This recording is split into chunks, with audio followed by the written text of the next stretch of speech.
What happens when a man plays with fire, convinced he'll never get burned? He was untouchable, a powerful man with more money than morals. A man who collected mistresses like trophies while his devoted wife suffered in silence. But when she finally fought back, her love turned into a deadly curse, one she never saw coming. 7 days after performing a ritual to bind him to her forever, she was dead. Her body covered in grotesque boils, her pain unexplained. And him? He stood over her casket, his mistress on his arm, smirking like he had won. But karma isn't blind. And some say she had the last laugh.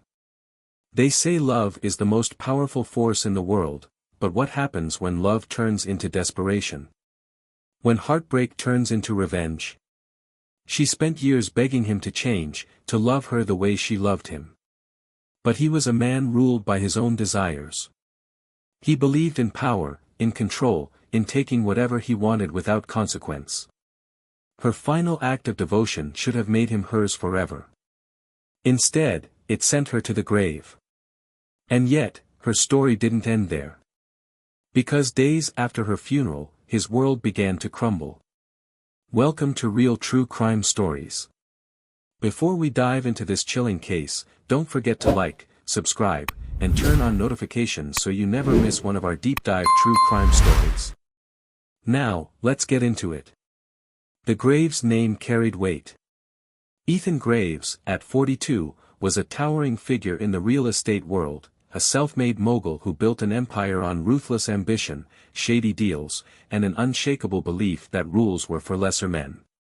He moved through high society with an air of untouchable confidence, his wealth opening every door, his power keeping them open. He wasn't just successful, he was feared. By his side was Olivia Graves, 38, a woman who, on paper, was his perfect match. A highly accomplished investment banker, Olivia was the epitome of grace, intellect, and fierce loyalty.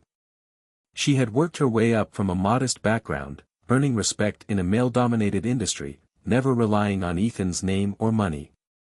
She was brilliant. She was resilient. And, most of all, she was in love. To outsiders, they were the picture of success. The penthouse overlooking Central Park, the lavish charity galas, the high-profile power couple that made headlines.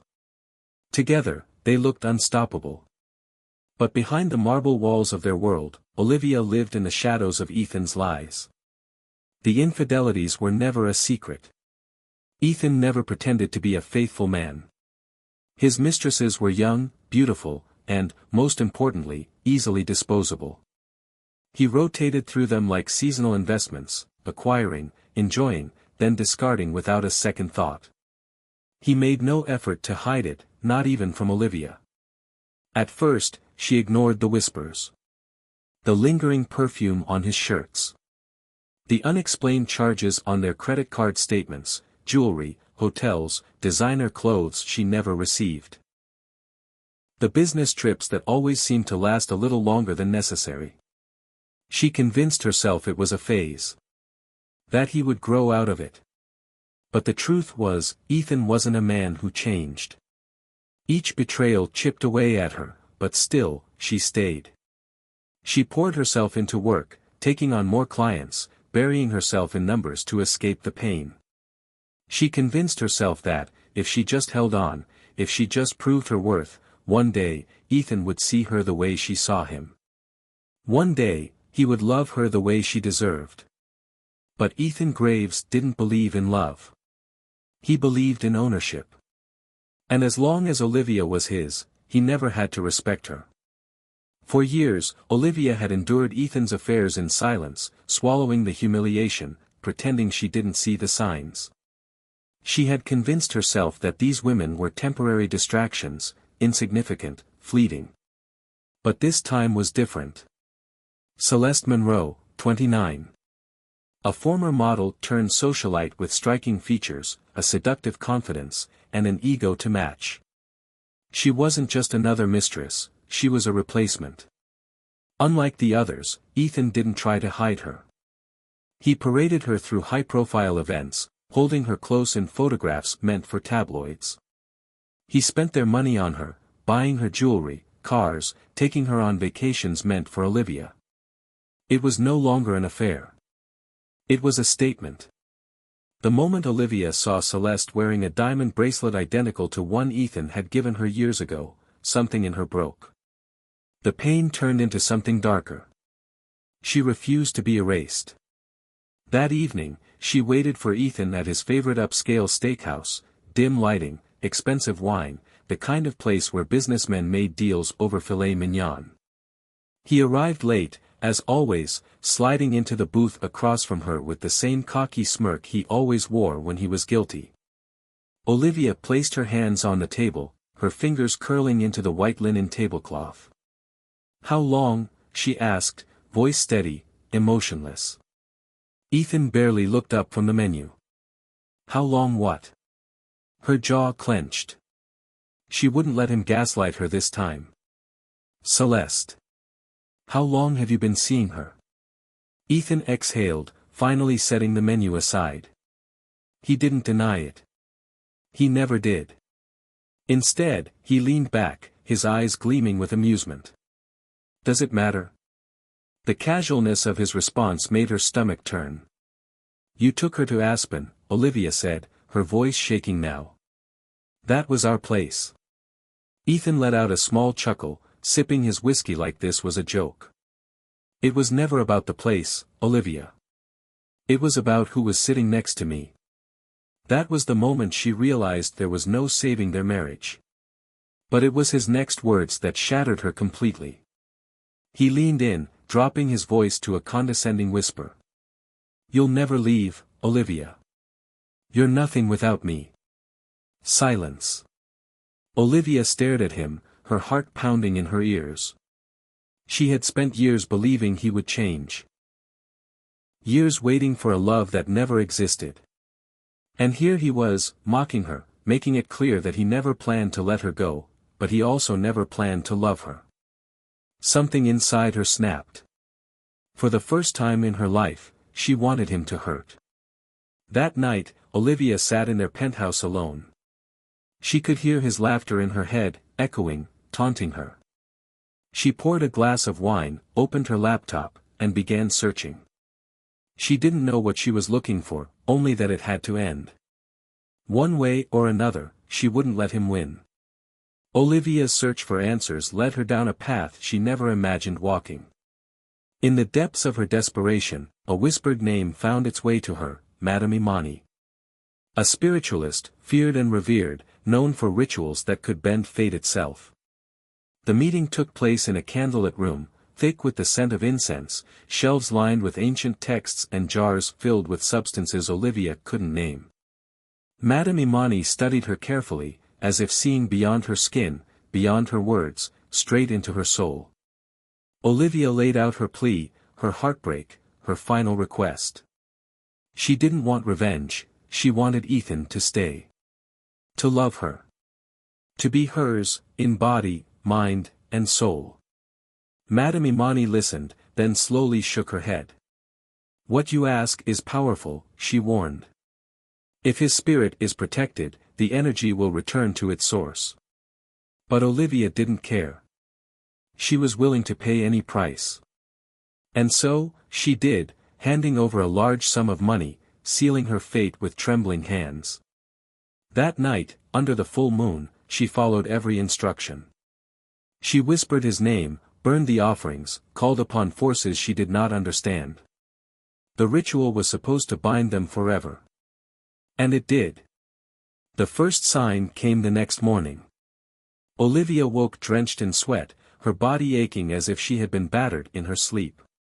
She brushed it off as exhaustion, as stress, convincing herself the ritual had taken its toll. But by the third day, the symptoms escalated. Her skin blistered, angry boils spreading across her body, her strength fading with every passing hour. Doctors ran tests, checked for infections, prescribed medications, but nothing worked. There was no diagnosis. No explanation. No cure. By day 7, Olivia could barely move. Her body, once strong and beautiful, had wasted away, her breath shallow, her voice barely a whisper. And Ethan? He watched. Cold. Unbothered. Detached. He knew. He had always known. Ethan Graves' arrogance wasn't just built on wealth, it was rooted in something far older, something passed down through generations. His family carried an ancestral power, a spiritual protection forged long before he was born. It was said that no harm sent toward a Graves man could ever touch him, whatever was meant to destroy him would return to its sender.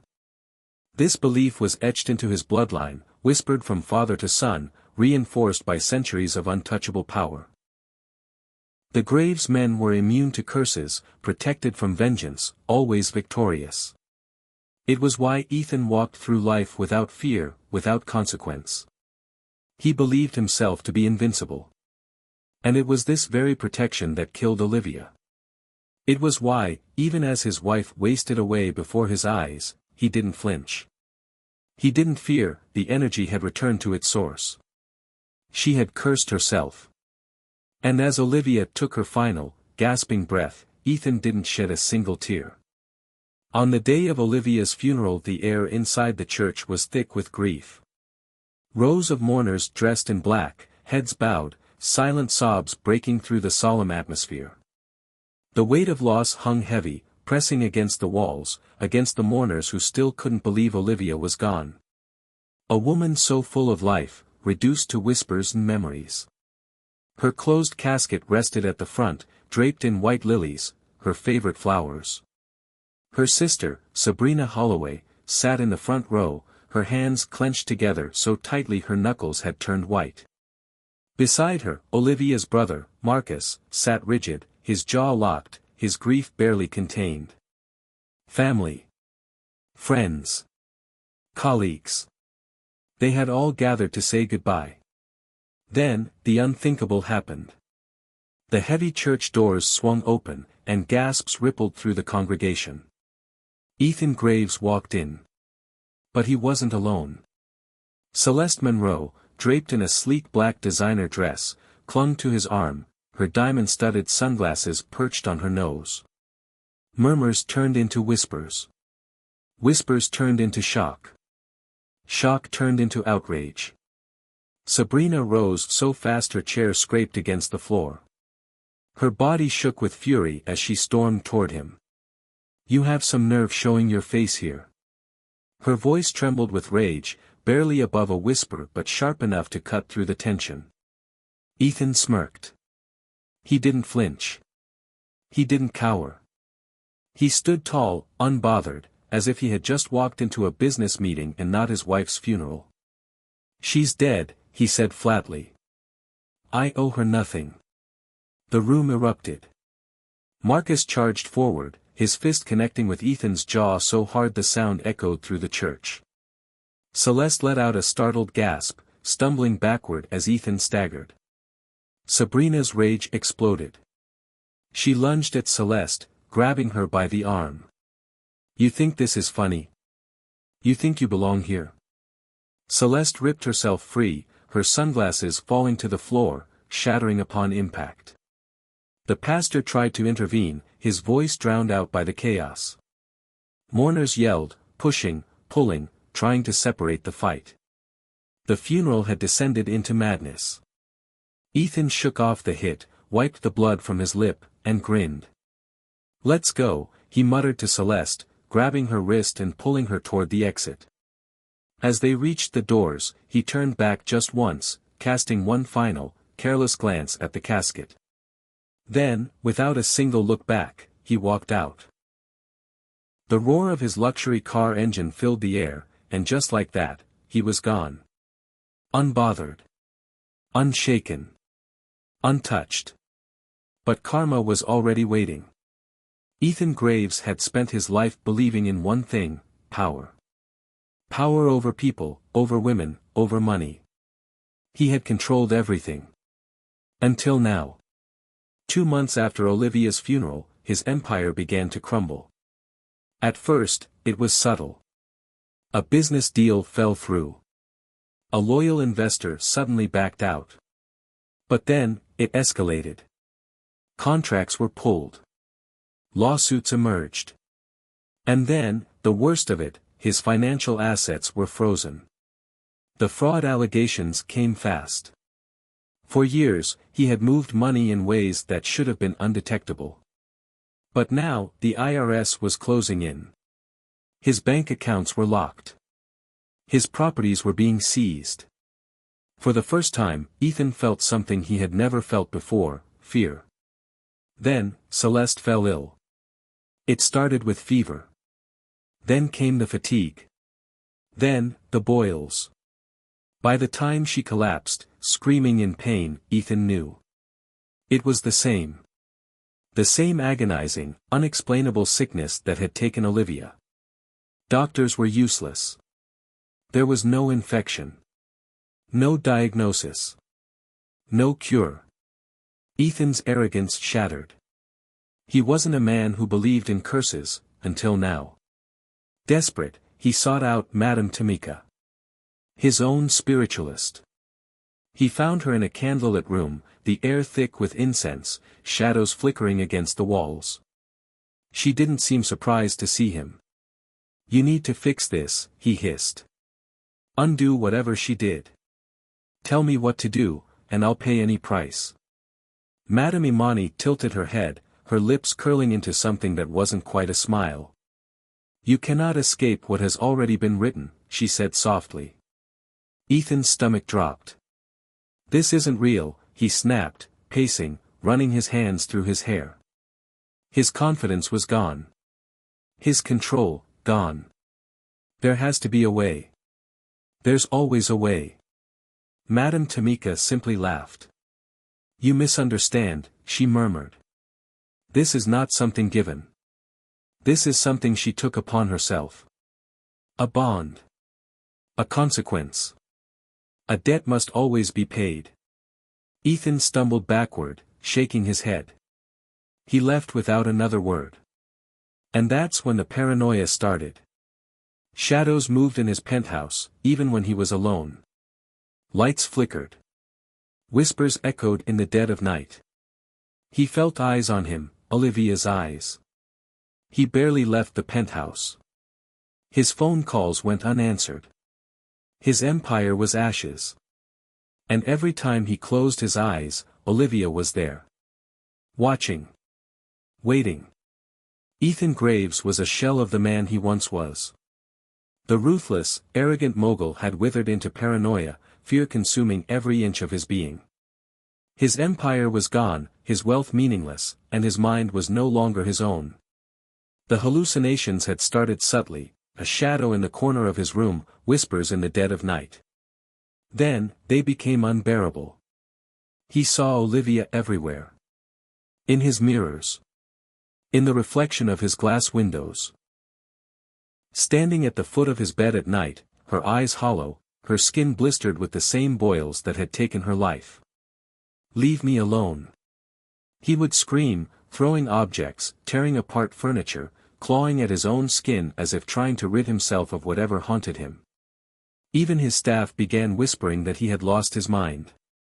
His housekeepers heard his screams late at night, his desperate pleas for Olivia to go away. He barely ate. He barely slept. And soon, his own body began to betray him. The boils came next. Large, grotesque welts, spreading across his arms, his chest, his back, just like Olivia's. Doctors were useless. No infection. No medical explanation. By the time Ethan Graves stood on the edge of his 40th floor balcony, barefoot and trembling, his entire body covered in sores, he had nothing left. "Make it stop," he muttered, his voice barely above a whisper. The city stretched below him, distant, uncaring. But he didn't see the city. He saw her. Olivia. Dressed in the black silk nightgown she had died in, her face gaunt, her dead eyes locked onto his. "It was supposed to be you," he heard her whisper. And that was the last thing he heard before he stepped forward. He didn't scream. He didn't fight. He just fell. Security found his crumpled body on the pavement minutes later. Blood pooling, bones shattered, but what disturbed them most were the boils that covered his corpse. His penthouse security cameras had glitched moments before his death, but the final footage remained. He had jumped.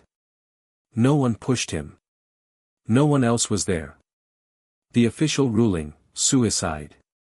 But for those who knew the full story, there was one lingering question. Was it really suicide? Or had Olivia finally taken him with her? Ethan thought he was untouchable.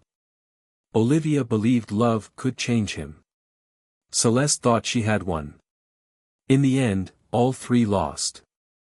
Olivia's love led her to desperation, Ethan's arrogance led him to ruin, and Celeste, who once stood proudly at his side, suffered the same fate as the woman she replaced. Was this karma? A twisted form of justice? Or did Olivia's spirit reach beyond the grave to take what was owed? Ethan's death was ruled a suicide, but too many things didn't add up. The boils, the hallucinations, the security footage glitches, coincidence, or something much darker? What do you think? Was this karma, or something darker at play? Leave your thoughts in the comments below. And don't forget to like, subscribe, and turn on notifications so you never miss a case from real true crime stories.